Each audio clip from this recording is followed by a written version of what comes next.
Good morning and welcome to Unity Longmont Spiritual Center on June 27th, 2021. And we are blessed to have Jenny Hooks provide us with a talk today and meditation, and Faith Halverson-Ramos will provide us with music. So we'll start with a piece of music, please.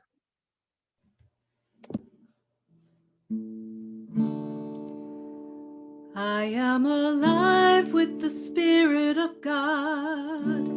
I am alive with the Spirit of God. I am alive with the Spirit of God. I am alive, y'all, alive with the Spirit of God. I am alive with the Spirit of God. I am alive with the Spirit of God.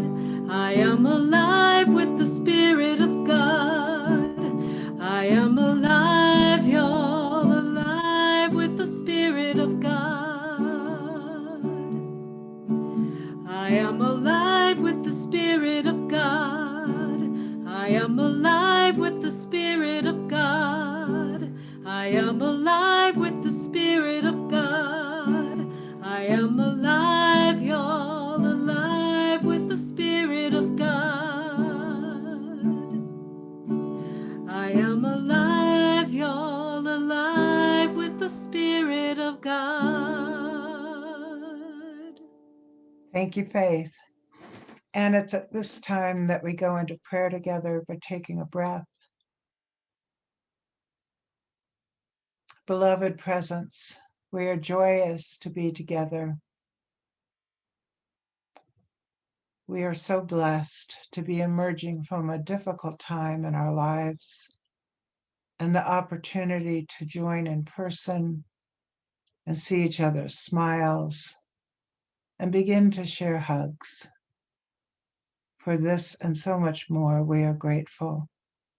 And we continue to access the divine love and light within us, the divine life, the divine wisdom, and all the other principles available to us at all times. And so it is. Another piece of music, please.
Thank you, Faith. And so let us open our hearts and our mind to Jenny.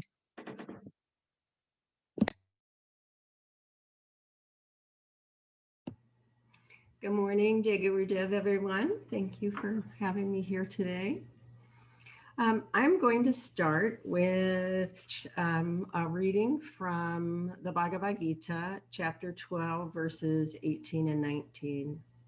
Samasatro cha mitra cha tata manapam anahayo sitonas sukha dukhesu samasenga vivajirata tulyaninda stirtir mani santisyo yana kinachit anikata stira mati bhaktiman me prayo nara. Equal to friend and enemy, equal to honor and insult, pleasure and pain, praise and blame, grief and happiness, heat and cold, silent, content, and well satisfied with anything and everything, not attached to person or thing, place or home, firm in mind, that man is dear to me. So, can you imagine being someone who can, no matter what's going on around them, be completely detached, be present in the moment, and not develop opinions, judgments, advice for God on how the world should be? It makes me laugh to I don't even know what I would look like if I could ever achieve that state. So I'm going to tell you a little story because I know you like stories. So there was this businessman in India, and he was quite a greedy kind of guy, and his business practices were less than above board, let's say. In order to get the most money, he was willing to cheat and lie and hoodwink people. His wife was a little bit different, but one day she told him to go see the guru because there was a guru in town. And at that time it was, I have to look at his name, Guru Nanak. And she said, go to him for a blessing. And of course he didn't want to go, and it wasn't with his values. And she said, go see him. He'll make you rich. And he thought, okay, well, there's a different way to look at it. And she nudged and pushed, and he finally goes to see him. So he goes to receive the blessing of the guru, and the guru is happy and joyful and blesses him. And he takes out the smallest needle, barely bigger than a hair. And he hands him the needle, and he said, when you get to heaven, give this back to me. And the man is so delighted that he says, oh, I'm going to heaven. This is great. I don't have to change anything. And he goes home and he tells his wife. And I don't know how many of you might have this in your relationships, but you get the look like, you know, you've done something wrong. You might not even know what it is, but you know by the look on your partner's face that you've screwed up. So he tells his wife about the meeting and shows her the needle, and he gets the look. And he doesn't get it. And she finally says, what are you going to take with you when you die? You're not going to take your bank account, your house. You're not going to take your money. You're not going to take anything. How are you going to take a needle? You can't even take your body.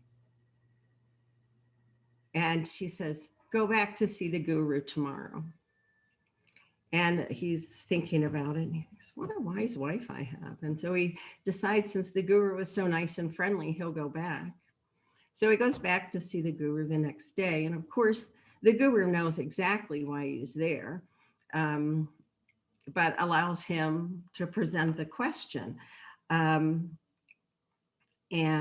again, the guru's happy, and he slaps him on the back and kind of gives him a hug. And the guru says, so you don't take anything with you.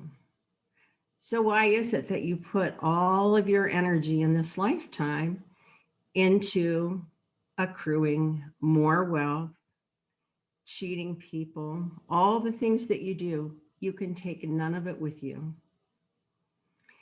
And only the touch of the guru and this meeting woke this man up, and he began to realize what he was doing and ultimately changed his ways, and looked at his value system and detached from some of his business practices and so forth.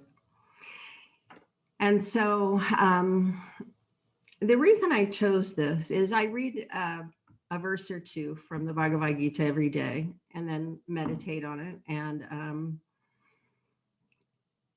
I just keep going back to this verse instead of going forward, because I've been feeling a little bit stuck and opinionated about a few things. And in reading it, I know that if I read it enough times, maybe I'll finally get it. But I've been working long hours, 12-hour days. So this company that I work for was in part created by Mitt Romney. And their goal is to buy up other home care agencies and become the largest pediatric home care provider in the country. They've also started buying hospice and other healthcare agencies.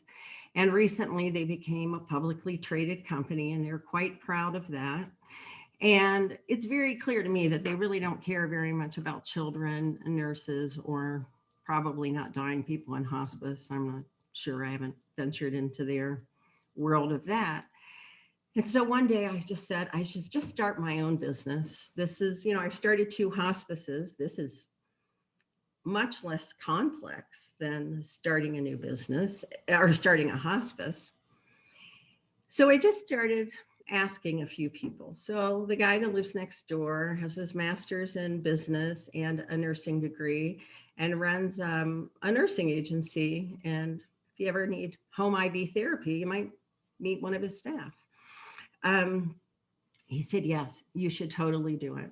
And he said, right now, if it's a female-owned business, there's tax breaks. He totally understood what I was saying about the agency and not having the freedom to do the kind of care that I'd like to give because of the demands to do other things that affect the company, but not the kids I work with. So I have a friend who works at Imagine, which is in Boulder County, and they assist people with developmental disabilities and more. And he said, I would help you with that. He said, I've been thinking about wanting to do something different. And even though Imagine is a nonprofit, its culture is changing. And I think it's a great idea. And every person I asked was supportive and positive and said, go for it, or I'll help you in some way. And then the guy next door says, write the business plan and then bring it to me. I'll review it. And I talked to a guy that I worked with in Boulder, and he'll give you 3 hours of his time to critique your business plan before you present it to anybody else, and he'll help you strengthen it. And he's not cheap, but he'll give you 3 hours. And I thought, oh, well, I have this belief that if everything kind of goes along that way, then it must be meant to be, and I should proceed. And then my mind got involved in the process. You're too old to start a new business. You should be thinking about retirement, not starting a new business. It's a lot of responsibility. What if you fail? All the things we say to ourselves to self-sabotage. And it became hard to go and sit in front of my altar and meditate. And so I remembered that I had heard a talk once, and the speaker had said, when you pray to God, sit down and talk to God as if you're talking to your best friend. And I thought, well, So I said, okay, I'm going to do that. And it's a good thing I live alone, because won't be committed to an insane asylum while I'm sitting in there to other people in what appears to be talking to myself. And I said, okay, I can't do this. This is too hard. It's too much. It's too much pressure. And blah, blah, blah. And the response that came to me as clear as day was, I didn't ask you to start a business. I've only asked you to write a business plan, nothing more. And I thought, oh, he's not saying when to quit my job or how I'm going to support myself while I'm starting a business. None of that. Just write the plan. That's all I'm asking of you to do. And still, I continue to resist. And then I decide, okay, I'm just going to read the Gita. And then maybe I won't be thinking about my stuff and I'll be focused here. And I get this verse about being neutral about everything and not being emotional and in my head and make myself crazy and blah, blah, blah. So I think I'm going to have to read it for a few more days because I'm not quite there yet. And the thing that is so silly about all of this is, you know, I didn't get into nursing because I like IT and computers and paperwork. I like to be with people. And the reason I even had the thought to start the business is that this company makes it so unnecessarily complicated because in their mission to be the largest company, every state has different regs and they want every company in every state to follow all the same regs. So I have to do things the way New York, California, Colorado, Georgia, which is just asinine. And it requires more documentation of needless information. And I find myself to do a single visit spending much more time with my computer than the child that I came to see, which greatly decreases my job satisfaction. So 3 nurses have resigned already. Now there's only 5 of us that do what I want. So you can imagine how busy things are. And last week I just called my boss's boss because my boss resigned and said, I'm not doing this anymore. I will give you 40 hours and I will see the patients and I will do as much documentation as I can within that 40 hours, which is really not true. It's probably 45 hours. But I'm going to be behind on everything because I can't, it's not sustainable for me to do this. And you're not leaving, are you? Please don't leave. Please. That was her immediate reaction. So now I guess it's okay to be behind on my paperwork because they're desperate. But this whole process of trusting, I believe that the divine is within me. I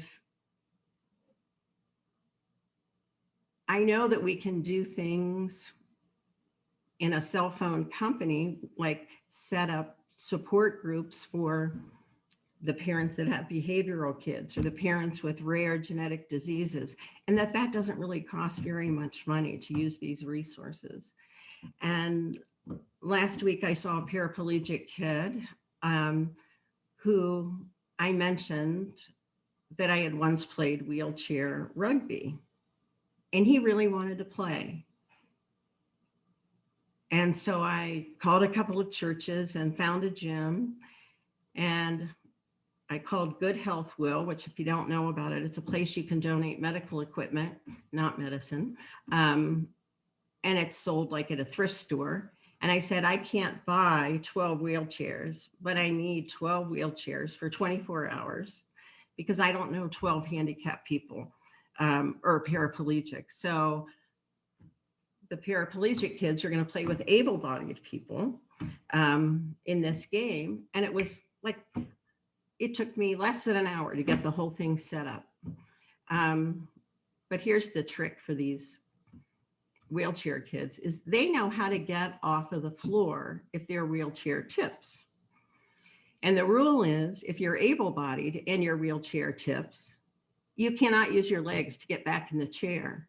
To which I said, well, then I'm out of the game because these arms, I don't know, I'd have to start practicing and going to a gym and working on it. And they're so excited because they've never played a game where the playing field is level. Like they are really strong because they're paraplegic and they use their arms for everything. And I just thought everything I do towards this mission of creating something different has been easy. So why am I fighting it? Why don't I just sit down and write the business plan and move forward? I don't know why I'm so stubborn. And I, realized, well, I think it might be your ego. Because if you fail, what will that mean? But on a spiritual path, you do your duty, you do your dharma, and you detach from the outcome. So it's if it's my duty to start something new, on the spiritual path, it's none of my business what it will look like in a year from now or 6 months from now. What's my business is what I do right now in this moment, because it's what I'm called to do. So that's what I'm struggling with right now, is this whole journey of, I say I trust the divine within me, and then I have to ask the question, or do I? Because if I completely trust, then I just do the next right thing, and I don't have this conflict or debate within me. I just thought I'd reached this place in my life where things were settled and, I'll probably retire in 6 or 7 years. And I don't know, life was going to be easy. I don't know what I thought, but apparently I thought something because I don't want to give it up. And then I had to ask myself the question, so do you like suffering? Because you really get frustrated with this company. So why aren't you looking at a different way? If you love the job, why aren't you welcoming this opportunity to do it differently? So I don't know the answer to any of those questions. And I laughed and I thought, oh, the world would say I was crazy because I was sitting in the other room talking to myself. But the real question is, aren't I crazy for keep going to work and putting up with this when I know it can be better and different, help more kids, help me be my best self? It's such silliness. So I went back to the words of something a wise person told me: when confronted with a challenge, you can go into your weakness and say it's too hard, I can't do it. Or you can go into your strength and look and find ways to become stronger and to deepen your spiritual journey, deepen your path. And so this morning I called somebody and I said, okay, I'm struggling with writing this business plan. I started so I just made an appointment. I said, will you just sit down with me? Even if you don't do anything and you're just sitting next to me, will you help me with it? Yes, I really think we got to do this. I want to be a partner in it. And I'm like, how many yeses can I get from the world to tell me to do this and still be dragging my feet? I mean, it's I don't even get it. Why I can be so whatever. So I've made a commitment to go into my strength and to write a business plan, because that's all that's being asked of me today. And I don't have to know anything beyond today. I just have to write a business plan. And I would humbly and gratefully accept all of your prayers to move from my place of stubbornness to a place of possibility. And that I'm on the winning team for the soccer game. That would always be good for me. I like to win a lot. I was the 8th of 9 kids, and so I was always the one lagging behind. So I feel like being on the winning team would be extra special. So I don't know if this was too short of a thought song, but I can only come to you with where I am and what I have to share.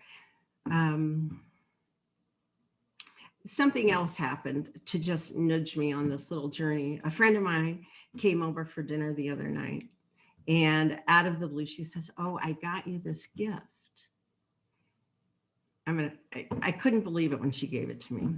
And it's a necklace, and it's a hummingbird.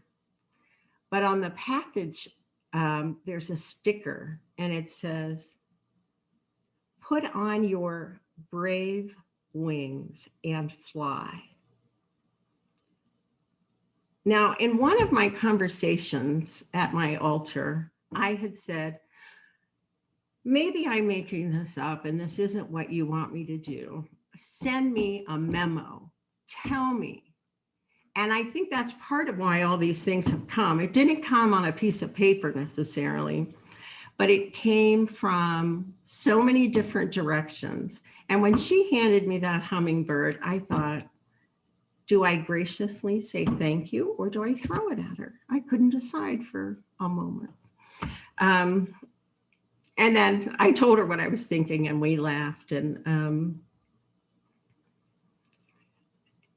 it's just, I just thought, everybody wants to give. Everybody wants to be of service. But if you have a handicap or a special needs child, you can't always be there for other people. And I thought, but if you're cooking dinner tonight and you got a call from a volunteer coordinator who said, "Mary's coming home from the hospital tonight. Do you think when you cook dinner, you could make twice as much and deliver a meal?" Or something like that. And I thought, or they could be on the phone. I mean, they want to give. And they like one mom, I know, she has a multiple Airbnb properties, and I'm putting the rooms on the lower level of my home, getting ready to rent them to traveling nurses. And she says, "Oh, I wrote an ebook about what not to do. Like, don't waste your money on an expensive bedspread, because somebody will sit on it and eat pizza, and then you'll have a $100 blanket that you can't use for the next guest. And just get a comforter and go to IKEA. They're $24 for comforter covers. Buy 4 of them. And then when they, if they're staying, and it's a book of all of these details. But at the end, what she said to me, "I'm so glad to give this to you because you helped me so much. And I'm glad I can do something for you." And it really said, everyone wants to be of service. And there are ways for people to be of service, even if they aren't able to go and provide respite care or do something else. And so here we go. I can't think about it with my rational mind, because whenever I go there, I think, you have lost your mind. So I just have to stick with the kids and my meditation practice. And most of all, just like all of you, the divine is right here. And if I listen to my heart and follow the guidance of my heart, it doesn't really matter what clangs around up here. And I need to I picture, I don't know, Lord Ganesha is a Hindu deity. And Lord Ganesha people pray to him to remove obstacles. Well, early on my spiritual path, I would think of Lord Ganesha to fix all of you, because you were the obstacles, clearly.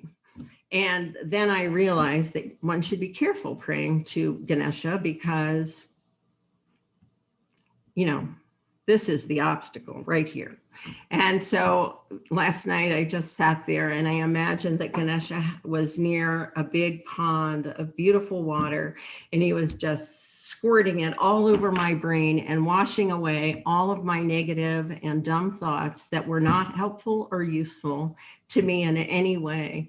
So I'm a visual person, so whatever it takes to to get me to my heart. But washing, I don't know, it needs to be a pretty big pond with lots of water and maybe a scrub brush and some soap. I don't know, but here we go. I'm on my way, and I'll keep you posted. So would you all like to do a meditation? I don't know if we do a music first or just go right into meditation. Let's go right into meditation, Jenny. Thank you. Okay. So I'm going to go back to do the earth meditation because even though our backyard isn't on fire this year, at least today anyway, we know that the Western United States has many fires and drought and heat. And so let's come together in meditation to soothe Mother Earth with all of our love. So sit back and take a deep breath and focus on your heart chakra. Just see that love in your heart, that light shining, expanding. Maybe it's giggling. Maybe it's humming a tune. Just see that light expanding and allow it to move from your heart to your shoulders, down your arms to your fingertips, and see the whole earth resting in your hands. And continue to allow the love from your heart to radiate to the entire planet. See it radiating to your home, your neighborhood, your city. Allowing the light to expand to the state,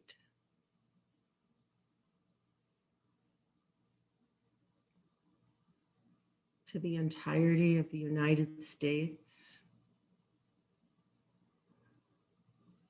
Allowing that light to soften the temperatures.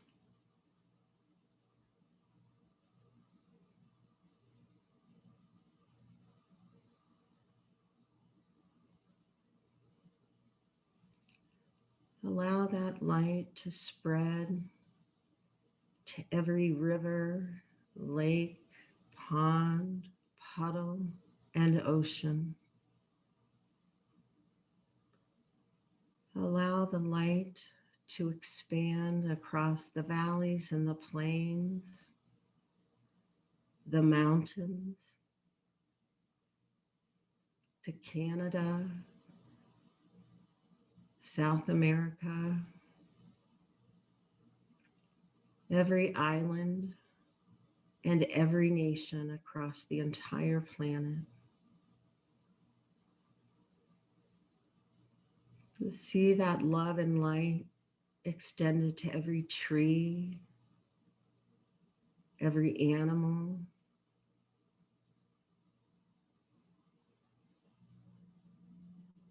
all living beings, and everything inanimate. Allow that light to soak into the earth's crust, dropping deeper and deeper, all the way to the core of the earth.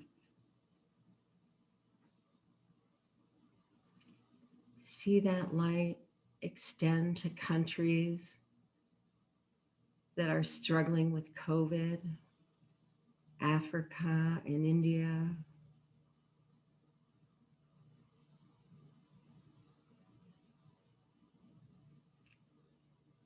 See the entire planet covered with only love and light. The whales and the fish and the coral reef, the birds in the sky, all receiving love and light.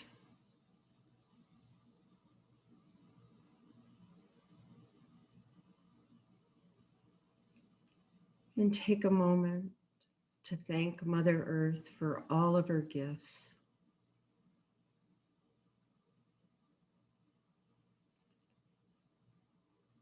All that we see and all that we don't see, all the gifts that we are aware of, and all the gifts that we are blind to.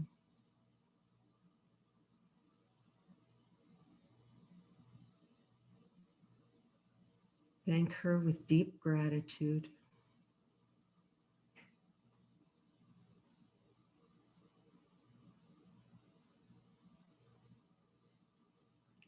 And now, release the earth back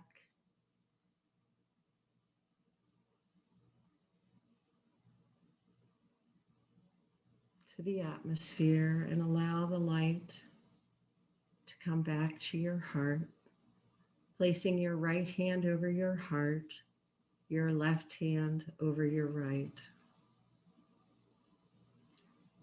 And with that light within you,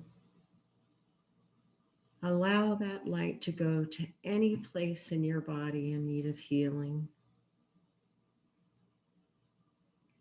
be it your mind, your joints, wherever your body is in need of love and light.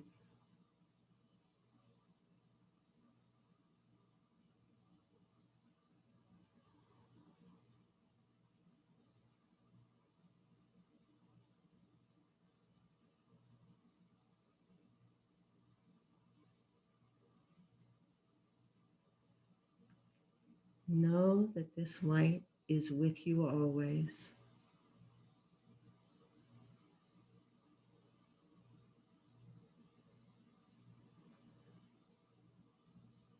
Focus on it often. Know that you are never, ever alone, for the divine is always with you.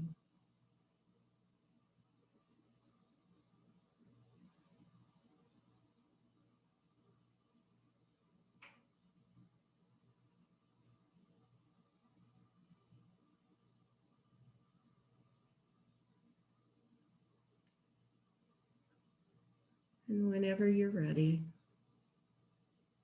bring your focus back to the room.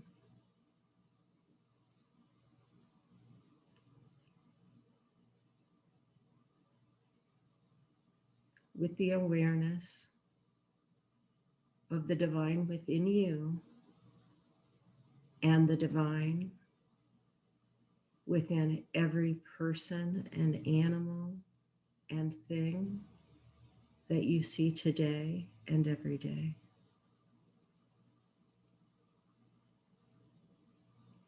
And so it is. Thank you, Jenny, for the meditation and for sharing your human resistance and your divine wings with us. And we'll hear a piece of music from Faith.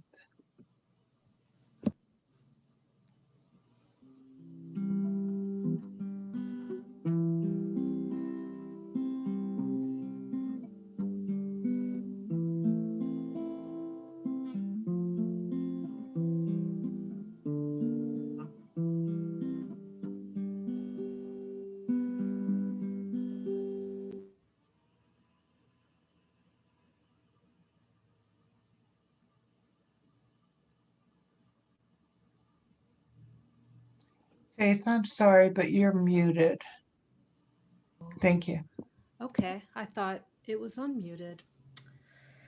Oh, technology.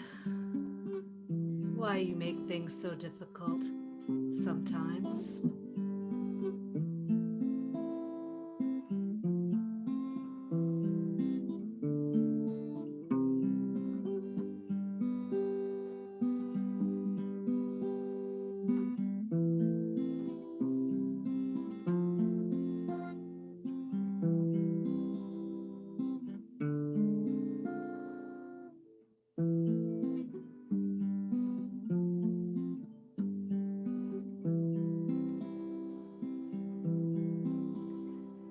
It's all about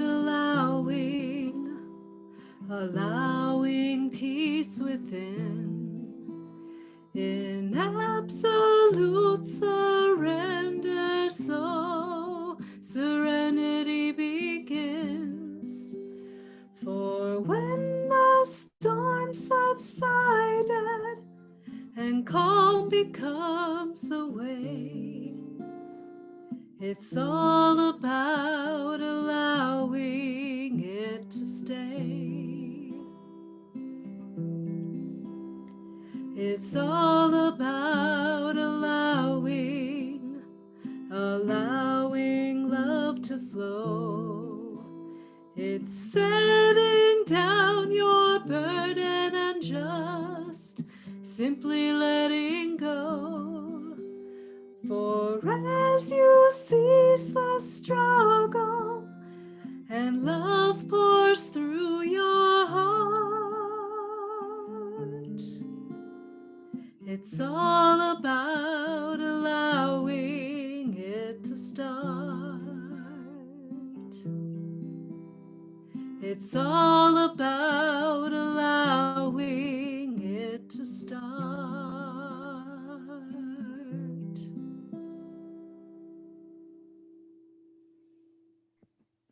Mm. Thank you, Faith. And it's at this time that we, on a weekly basis, go into our donation of love and light. And since we have shared that with ourselves today and with the world in general and nature, let us try something a little different. And let us take a couple of breaths, place our hands on our heart, be aware of the love and light within us. Allow that to expand. And today, let's focus on expanding it with faith, in gratitude for music, and with Jenny to fill her wings with lightness and strength.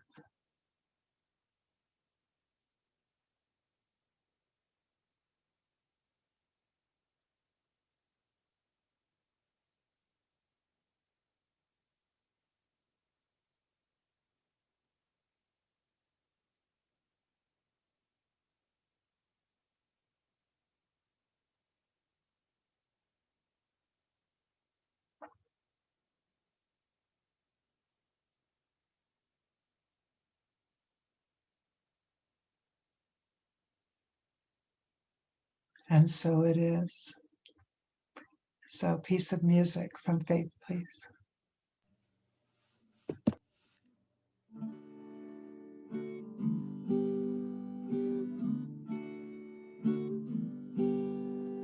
I am called to be a healer for all humanity. I am called to be a dreamer, believe in what can be. I am called to be a maker, be an instrument of peace. I am called to be a giver, of abundance I receive. I am called to be a prayer, living out the truth I seek. I am called to be everything. I am called to be.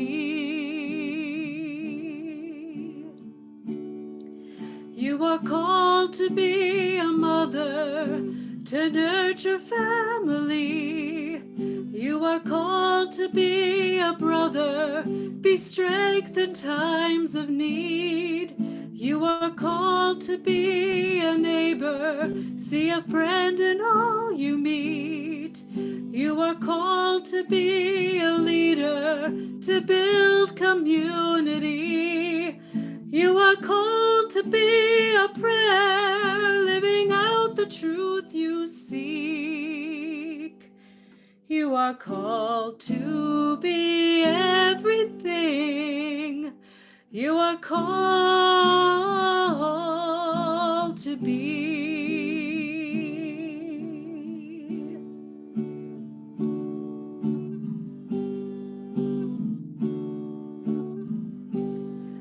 We are called to be the kindness, set the brokenhearted free. We are called to be forgiveness, where pain has run too deep. We are called to be compassion, be the wind beneath each wing. We are called to make communion, only then can we succeed. We are called to be a prayer, living out the truth we seek. We are called to be everything. We are called to be everything. We are called